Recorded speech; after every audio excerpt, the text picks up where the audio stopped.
Uncle Vernon didn't go to work that day. He stayed at home and nailed up the mail slot. See, he explained to Aunt Petunia through a mouthful of nails. If they can't deliver them, they'll just give up. I'm not sure that will work, Vernon. Oh, these people's minds work in strange ways, Petunia. They're not like you and me, said Uncle Vernon, trying to knock in a nail with the pieces of fruitcake Aunt Petunia had just brought him. On Friday, no less than 12 letters arrived for Harry. As they couldn't go through the mail slot, they had been pushed under the door, slotted through the sides, and a few even forced through the small window in the downstairs bathroom. Uncle Vernon stayed at home again after burning all the letters. He got out a hammer and nails and boarded up the cracks around the front and back doors so no one could go out. He hummed tiptoe through the tulips as he worked and jumped at small noises. On Saturday, things began to get out of hand.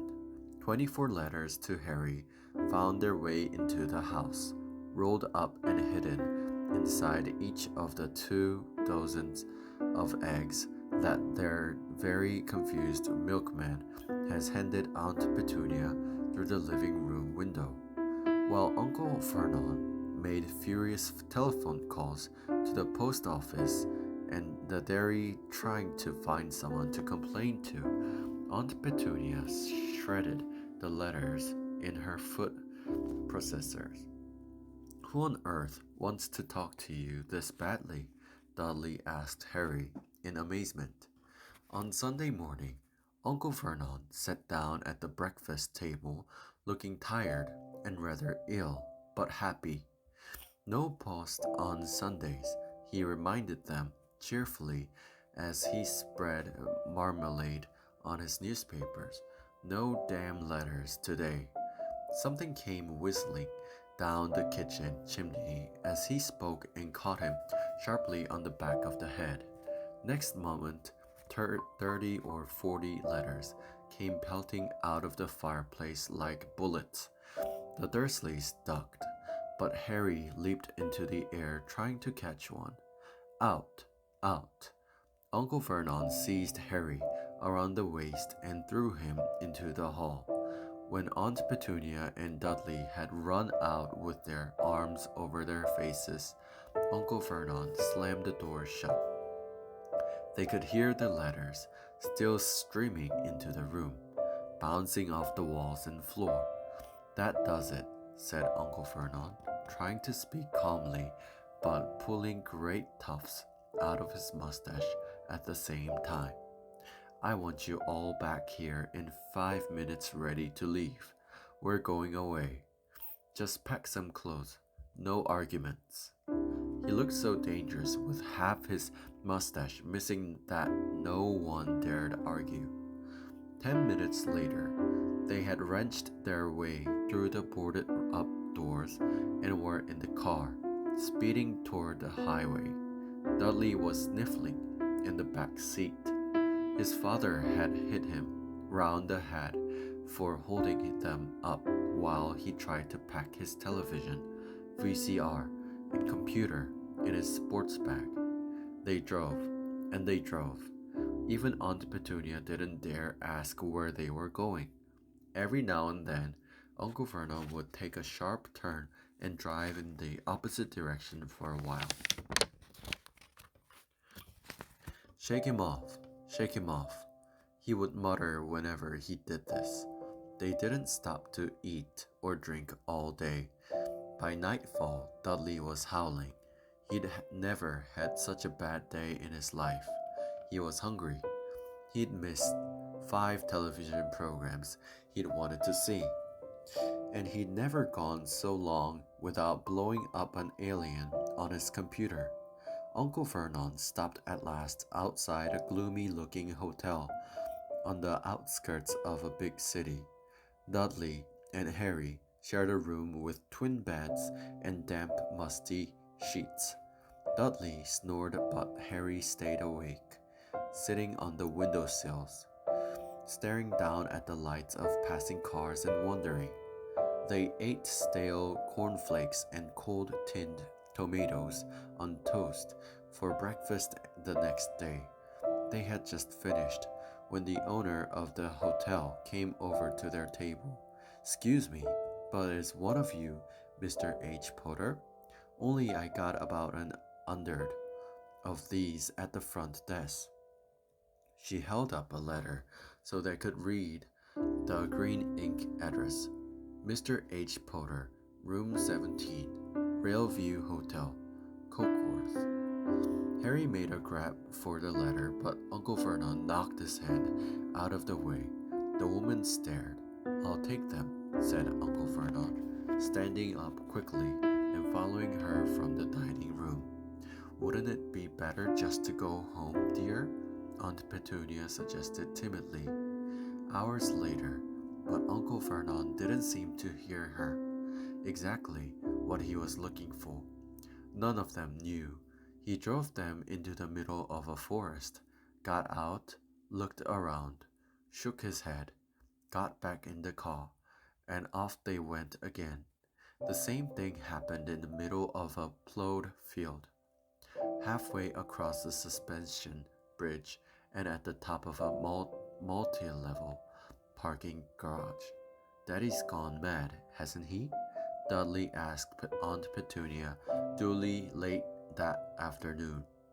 Uncle Vernon had parked at the coast, locked them all inside the car, and disappeared. It started to rain. Great drops beat on the roof of the car. Dudley sniffled. "It's Monday," he told his mother.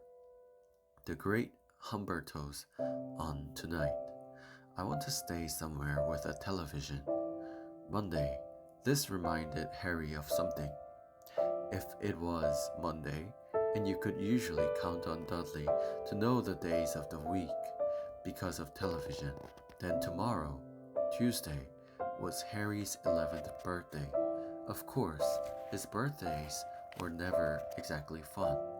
Last year, the Dursleys had given him a coat hanger and a pair of Uncle Vernon's old socks. Still, you weren't 11 every day. Uncle Vernon was back and he was smiling. He was also carrying a long, thin package and didn't answer Aunt Petunia when she asked for what he'd bought. "Found the perfect place," he said. "Come on, everybody out." It was very cold outside the car. Uncle Vernon was pointing at what looked like a large rock way out at sea. Perched on top of the rock was the most miserable little shack you could imagine. One thing was certain, there was no television in there. "Storm forecast for tonight," said Uncle Vernon gleefully, clapping his hands together. "And this gentleman's kindly agreed to lend us his boat." A toothless old man came upping up to them, pointing with a rather wicked grin and at an old rowboat bobbing in the iron-gray water below them. "I've already got us some rations," said Uncle Vernon, "so all aboard." It was freezing in the boat. Icy sea spray and rain crept down their necks and a chilly wind whipped their faces. After what seemed like hours, they reached the rock where Uncle Vernon, slipping and sliding, led the way to the broken-down house. The inside was horrible. It smelled strongly of seaweed. The wind whistled through the gaps in the wooden walls, and the fireplace was damp and empty. There were only 2 rooms. Uncle Vernon's rations turned out to be a bag of chips each and 4 bananas. He tried to start a fire, but the empty chip bags just smoked and shriveled up. "Could do with some of those letters now, eh?" he said cheerfully. He was in a very good mood. Obviously, he thought nobody stood a chance of reaching them here in a storm to deliver mail. Harry privately agreed, though the thought didn't cheer him up at all. As night fell, the promised storm blew up around them. Spray from the high waves splattered the walls of the hut, and a fierce wind rattled the filthy windows. Aunt Petunia found a few moldy blankets in the second room and made up a bed for Dudley on the moth-eaten sofa. She and Uncle Vernon went off to the lumpy bed next door, and Harry was left to find the softest bit of floor he could and to curl up under the thinnest, most ragged blanket. The storm raged more and more ferociously as the night went on. Harry couldn't sleep. He shivered and turned over, trying to get comfortable, his stomach rumbling with hunger. Dudley's snores were drowned by the low rolls of thunder that started near midnight. The lighted dial of Dudley's watch, which was dangling over the edge of the sofa on his fat wrist, told Harry he'd be 11 in 10 minutes' time. He lay and watched his birthday tick nearer, wondering if the Dursleys would remember at all, wondering where the letter writer was now. 5 minutes to go. Harry heard something creak outside. He hoped the roof wasn't going to fall in, although he might be warmer if it did. 4 minutes to go. Maybe the house in Privet Drive would be so full of letters when they got back that he'd be able to steal one somehow. 3 minutes to go.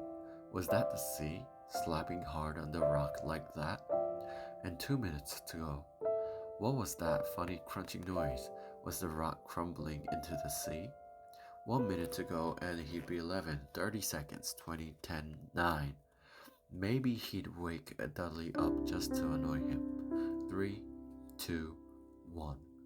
Boom. The whole shack shivered and Harry sat bolt upright, staring at the door.